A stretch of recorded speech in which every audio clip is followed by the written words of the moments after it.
Bonjour à tous, je suis ravie de vous retrouver. Un dépassement de soi pour aider les autres. Florian Wagner s'est lancé cet été un défi hors du commun. Bonjour. Bonjour. Merci beaucoup d'être avec nous aujourd'hui. Merci beaucoup pour l'invitation. Alors vous habitez à Beach, vous êtes professeur des écoles et en juillet vous vous êtes envolé pour l'Albanie avec votre papa. C'est ça. Un voyage au départ sportif mais avant tout solidaire. Quel était l'objectif premier de ce voyage ? Alors l'objectif premier de ce voyage, déjà, c'était de concrétiser un désir sportif, puisque du coup, depuis quelques années, avec mon père, qui est mon grand compagnon de voyage depuis longtemps, on pratique un petit peu la marche à pied. Donc l'occasion, c'était vraiment de découvrir de nouveaux paysages, de nouveaux horizons, toujours dans une logique de découverte, d'ouverture à l'autre, d'ouverture à d'autres pays, à d'autres civilisations.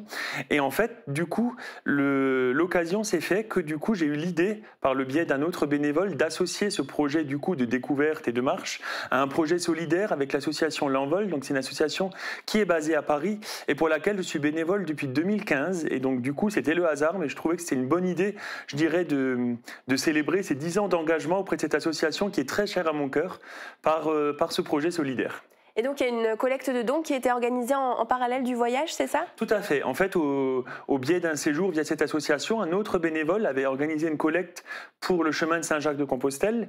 Et du coup, ça m'a donné l'idée, après coup, d'associer exactement de la même manière que lui l'avait fait, en fait, ce projet solidaire à un projet humanitaire qui me tenait vraiment à cœur, afin non seulement de faire connaître l'association, et également, par le biais de la collecte, de récolter des fonds pour permettre au maximum d'enfants malades de pouvoir bénéficier des séjours que propose cette association. C'était la première fois que vous faisiez un voyage de ce type à titre solidaire ? Non, alors j'avais déjà fait auparavant un voyage à pied associé à un voyage pédestre à un projet solidaire, oui. Par contre, j'ai déjà effectué plusieurs missions humanitaires avec différentes associations, notamment au Bénin, en Inde, à Madagascar, au Liban. D'ailleurs, je salue vraiment toutes les personnes que j'ai rencontrées dans ces différentes missions parce que c'était vraiment des missions incroyables, donc plus tournées vers le versant enfant, animation, enseignement, etc. Mais c'est vrai que c'est vraiment c'est des rencontres humaines, des rencontres à l'autre, je pense, là je parle en tant qu'enseignant, mais finalement on est enseignant, mais c'est surtout soi-même, on en apprend énormément via vraiment ces voyages. Et donc du coup là, l'occasion c'était peut-être une autre forme, c'est-à-dire se faire plaisir, mais en même temps faire plaisir à d'autres. Et c'est vraiment, je pense aussi, ce goût de l'aventure et de rencontre à l'autre. Alors le goût de rencontre à l'autre, j'ai toujours eu. Le goût de l'aventure, peut-être un peu moins, mais par mes expériences de vie, etc., ce goût de l'aventure, il est venu et une fois qu'il est là, on peut plus s'en passer. C'est-à-dire, c'est tellement enrichissant d'aller à la rencontre de l'autre que finalement, c'est devenu vraiment un objectif. Voilà, chaque année, j'essaie de me fixer un défi un petit peu solidaire ou un petit peu humanitaire et c'est vraiment quelque chose qui est très important et je pense que on parle beaucoup d'engagement, etc. Mais enfin, moi, là, je parle à titre personnel, il y a une dimension un peu égoïste parce que finalement, moi, j'en retire énormément, humainement parlant. Et du coup, c'est un vrai plaisir de concrétiser ça. Et aussi, puisqu'on parlait aussi de mon papa, c'est vrai que du coup, je pars avec lui depuis très longtemps. C'est vraiment... plus qu'un papa, c'est un compagnon de voyage, un complice.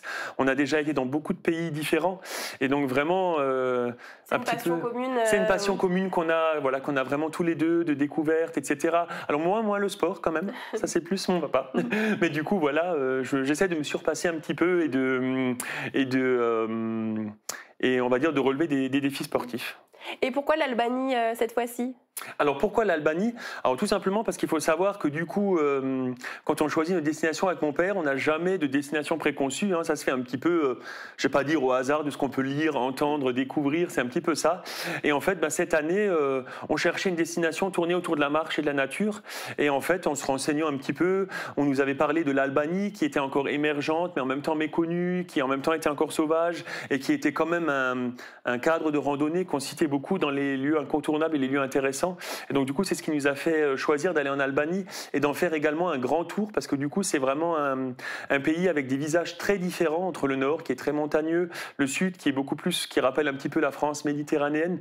Donc c'est vrai que ça a été très intéressant parce que finalement, on a fait plusieurs voyages en un. Parce que vraiment, tant les paysages, etc., étaient différents que nous avons eu l'occasion d'observer. Et donc finalement, je pense que c'était un très bon choix. Voilà, c'est un pays qui gagne à être connu et qui l'est pas encore trop, qui est assez méconnu et qui gagne vraiment à l'être. Donc vous êtes parti du 11 au 25 juillet, vous avez parcouru plusieurs kilomètres par jour. Est-ce que vous savez au total combien vous avez parcouru de kilomètres? Alors je crois que c'était à peu près dans les 130, même si il y avait des étapes avec beaucoup de dénivelé. Donc finalement, bon, pour ma part qui suis un peu moins sportif, le kilométrage est un peu moins, un petit peu moins insignifiant parce qu'il y avait quand même des étapes avec beaucoup de dénivelé. Mais du coup, c'était un défi sportif qui rentrait un petit peu dans la lignée. Il y a quelques années, on avait aussi fait le tour du Mont Blanc. Du coup, avec mon père, qui avait aussi été un grand défi sportif à l'école, surtout pour moi.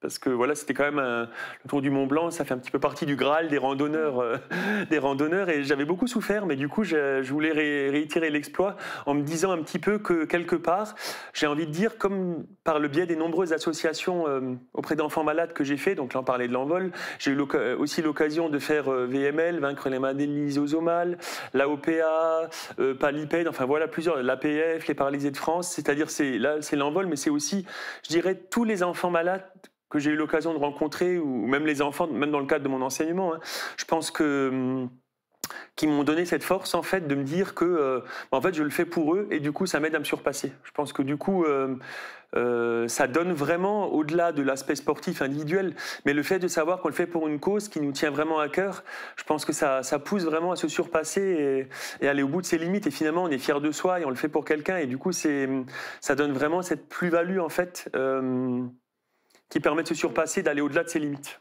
Et sur place, vous étiez aidé un petit peu pour aider à construire votre parcours Tout à fait. Donc là, on était passé par une agence, comme on ne connaissait pas trop le pays, on était passé par Aliber Trekking qui réservait les hébergements, en fait. Donc des hébergements en gîte, etc. Mais qui s'occupait quand même de la logistique. Donc du coup, ça, c'était pas mal. Et ça nous a quand même permis, du coup, de faire tout le tour de l'Albanie avec des étapes qui étaient bien découpées, etc. etc. Donc ça, c'était vraiment quelque chose d'intéressant. Et vous êtes allé à la rencontre des habitants, de cette nouvelle culture aussi. On a eu une nuit du coup chez l'habitant, qui du coup a été une nuit très intéressante du point de vue du contact humain. Et c'est vrai que c'est toujours rigolo parce que c'est un peu comme dans une émission humanitaire, c'est-à-dire qu'au début il y a la barrière de la langue, on ne sait pas trop comment se comporter. Et finalement, une fois que l'humain est là, au bout d'un moment, par le biais de la musique, par le biais d'anecdotes, on est allé à une fête de village. Et en fait, ça permet vraiment de se dérider. Je trouve que même c'est un beau message aussi de tolérance et d'universalité, parce qu'on se rend compte que finalement, où qu'on soit sur la planète, finalement, on a des valeurs humaines qui nous rassemblent tous. Et ça, quand on a le courage d'aller un petit peu au-delà des différences, qui n'est pas toujours évident, au-delà de ce qu'on ne connaît pas, finalement, c'est des vraies leçons de vie qu'on reçoit. Et donc ça, c'est vraiment très chouette. Et donc, je disais au début de l'émission, vous êtes aussi professeur des écoles. Ce voyage et même vos précédentes expériences, est-ce que vous en parlez justement avec vos élèves? Tout à fait. Donc moi, je suis professeur des écoles spécialisées. Donc là, cette année, du coup, je suis en congé de formation.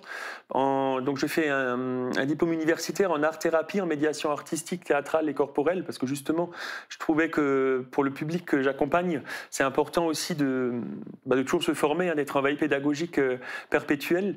Et du coup, j'essaie toujours de me nourrir à la fois de ce que je vis un voyage en mission humanitaire dans mon enseignement, donc de deux manières différentes. À la fois, ça peut se manifester par des connaissances, on va dire, je dirais scolaires, un petit peu en géographie, sur les pays, etc. Mais du coup, le fait d'aller à la rencontre de l'habitant et de montrer les photos personnelles, ça ajoute quand même une plus-value, contrairement à ce que pourrait être un manuel de géographie traditionnel, parce que du coup, quand c'est incarné, je pense que ça parle beaucoup plus aux élèves. Et donc, du coup, il y a vraiment l'aspect où on peut montrer la diversité d'un paysage, tout simplement par des photos, des vidéos, un petit peu les villes, suivre le parcours qu'on peut faire. Mais également, je pense, au-delà, là, je suis plus sur les voyages humanitaires, par les valeurs que ça peut représenter, parce que je pense que du coup, en tant que professeur des écoles, on a la mission d'enseignement des savoirs pédagogiques et scolaires, mais on a aussi la mission de former les futurs citoyens qui seront acteurs et constructeurs du monde de demain.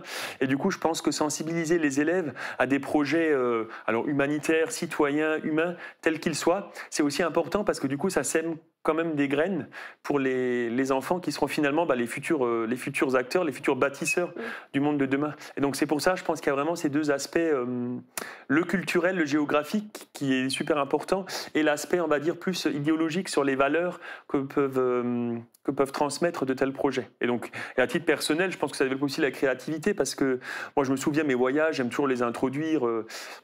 Quand j'étais en Afrique, c'était la cigogne, finalement, la petite mascotte qui émigrait en hiver, qui nous envoyait des photos toutes les semaines. Donc ça, c'est aussi mon côté un petit peu créatif. Je trouve qu'il y a aussi un petit peu toute la manière dont on peut l'emmener. Et ça peut aussi sensibiliser les élèves. Des fois, on recevait un mail, des fois, on recevait un courrier. Donc c'est, d'un point de vue, je dirais, de la didactique, c'est aussi intéressant. Je me fais plaisir. C'est un terrain de jeu aussi où du coup, je peux me faire plaisir pour emmener vraiment différents supports, des lectures d'albums, enfin quel que soit l'âge, de maternelle où j'ai exercé en Ulysse, etc. Je veux dire, ça peut aussi permettre aux élèves d'accéder à des ouvrages documentaires, à des albums théâtre de jeunesse sur le thème, parce que ça c'est ma grande passion aussi. Donc ça, c'est aussi, je trouve, une ouverture à différents supports pédagogiques pour les élèves, c'est-à-dire comment on se renseigne sur un pays, etc. Et donc ça, je trouve que vraiment l'entrée par la pays, la découverte de l'autre, ça ouvre plein de possibles. Et là, on parlait de découverte de l'autre. Du coup, c'est vrai que autant on peut aller à la découverte de l'autre dans un autre pays, mais même au sein de sa propre région, parce que je sais que moi j'ai toujours aimé travailler, je fais toujours des projets intergénérationnels avec les EHPAD, etc. Et du coup, je pense que le témoignage de ces voyages, c'est un inducteur, c'est une porte d'entrée pour faire émerger d'autres projets qui permettent de s'intéresser à l'autre, à l'altérité. Oui, ça apporte de l'interaction aussi différente. Tout à fait. Et je pense que ça permet même aux élèves, donc du coup par le biais de ces projets tournés vers l'autre, finalement c'est ce que je dis. Moi j'ai toujours enseigné dans le spécialisé, mais je dis souvent, on parle souvent de l'enseignement ordinaire et de l'enseignement spécialisé. Moi j'aime bien souvent dire qu'ils sont extraordinaires, parce que du coup je pense que par la pédagogie de projet, telle que peut être le voyage, l'ouverture à l'autre, finalement les enfants sont amenés à se découvrir des potentialités et des talents qu'ils ont en eux et qui demandaient qu'à éclore et à émerger. Et du coup, je pense, c'est mon avis, mais je pense que vraiment la pédagogie de projet, ça permet vraiment de leur faire prendre conscience de tous ces talents qu'ils ont en eux.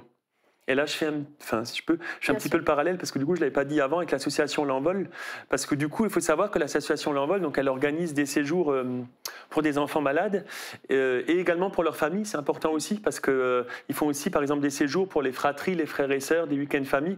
Donc, c'est-à-dire, on est aussi sur... il y a les enfants malades, mais il y a aussi des séjours pour les aidants, qui sont des fois un petit peu oubliés, qui finalement, par effet ricochet, supportent aussi beaucoup le poids de la maladie. Et en fait, L'Envol a un principe qui s'appelle la thérapie récréative, que j'essaye de distiller également dans mes engagements associatifs et d'enseignement, qui est en fait le principe de pousser les enfants à se dépasser, mais à leur niveau, avec leur propre... c'est-à-dire, je prends l'exemple de l'activité escalade qui est souvent proposée, c'est-à-dire que chaque enfant va être amené à se dépasser, mais par exemple, pour un enfant qui n'aura pas peur, il va pouvoir faire plusieurs fois le mur d'escalade, mais un autre, son Everest à lui, ce sera d'aller ne serait-ce qu'au 2e, au 3e, au 4e. Et en fait, à L'Envol, on est vraiment formé à verbaliser les enfants... non pas uniquement sur qu'est-ce que tu as aimé la journée, etc., mais à mettre en mots tous les succès qu'ils ont réussi à accomplir au cours de la journée. Et leur montrer que finalement, malgré la maladie, malgré la stigmatisation qu'ils peuvent des fois subir au quotidien de manière consciente ou inconsciente, du fait de leur maladie, l'isolement, etc., finalement, on les encourage à se dépasser et à prendre conscience qu'ils sont capables de grandes choses. Vraiment leur donner cette oasis où on leur montre que finalement, il n'y a pas de frein et que tout le monde est capable. Et vraiment, cette philosophie de la thérapie récréative que moi, j'ai découverte à L'Envol, j'essaye vraiment de la distiller au quotidien. Pour moi, c'est plus qu'un simple séjour de 5 jours. C'est-à-dire, c'est vraiment une philosophie de vie que vous voulez partager. Que je souhaite partager, tout à fait, tout à fait. C'est pour ça que j'aime bien cette association, du coup, parce que je trouve que ces valeurs, elles sont fondamentales dans la société d'aujourd'hui. Et vous, à titre personnel, est-ce que vous avez d'autres projets de voyage humanitaire ? Toujours, ça ne s'arrête jamais. C'est ça le problème, c'est que du coup, on en devient... je disais, moi j'aimerais peut-être... j'ai d'autres pays, alors à titre purement d'intérêt personnel, j'ai pas encore beaucoup été en Amérique du Sud, au Népal, donc ça c'est vraiment des cultures, des civilisations que j'aimerais découvrir, toujours en biais avec les enfants, et pourquoi pas continuer la marche dans des pays aussi, on parlait, je pense à l'Ouzbékistan, au Kirghizistan, voilà, des pays qui sont aussi adaptés à la marche, mais en tout cas, ça c'est sûr que je dirais que l'engagement humanitaire et culturel, je l'ai vraiment chevillé au corps et c'est ce qui donne vraiment du sens à mon métier, mais même à mes engagements à côté. Et donc ça, c'est vraiment quelque chose que je voudrais faire pour toutes les raisons qu'on a dites. C'est-à-dire qu'à la fois pour le dépassement personnel et à la fois, je dirais, alors je ne sais pas trop comment l'exprimer, mais pour rendre un petit peu, je dirais, hommage à tous ces enfants qui ont donné des belles leçons de vie. Et voilà, pour moi, c'est vraiment important par ces biais-là. Et je trouve que vraiment le voyage culturel et le voyage sportif, en fait, ils regroupent tout ça. Et donc, du coup, finalement, moi, je m'y retrouve bien. Bon, on n'hésitera pas à suivre vos nouvelles aventures. Et si les téléspectateurs veulent faire un soutien à l'association L'Envol, vous avez le lien qui s'affiche en bas de votre écran avec le QR code pour accéder justement à la cagnotte qui a été mise en place par Florian. Merci beaucoup d'être venu. Merci beaucoup pour l'invitation, et pour l'association aussi. Avec grand plaisir. Et très bonne journée à tous.